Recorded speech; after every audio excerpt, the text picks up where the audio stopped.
Yo guys is welcome to day 16 of my gym series. So from now onwards મેં decide કર્યું છે કે હું આ સ્મૂધી એવરીડે પીવાની છું, વિચ ઇન્ક્લુડ્સ બનાના, પછી કંઈક પ્રોટીન પાવડર છે, પછી આલમંડ્સ છે, મિલ્ક, ખજૂર, પિસ્તા, આ બધું મિક્સ કરીને પીવાની છું just for my weight gaining. Anyways ready થઈને પછી હું જિમમાં ગઈ બિકોઝ આજે સન્ડે હતો. સો ફટાફટ જિમમાં પહોંચીને મેં વર્કઆઉટ કર્યું. હું યુઝ્યુઅલી આ સ્ટ્રેચિંગ કરતી હોઉં છું before starting my leg workout.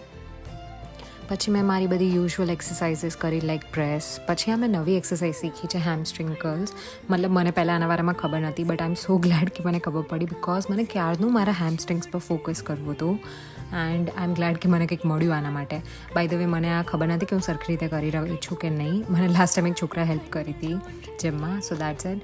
અને એના પછી આ હિપ થ્રસ્ટ્સ કર્યા, પછી સ્ક્વોટ્સ પણ કર્યા હતા. અને ગેસ વોટ, હવે હું છે ને એમાં વધારે વેઇટ લાઈક ઉચકી શકું છું. પહેલાં હું લાઈક 17 પાઉન્ડ્સમાં સ્ક્વોટ્સ કરતી હતી અને હવે હું લિટરલી 22 LBs પર કરું છું. So that's an improvement. That's it. આવજો.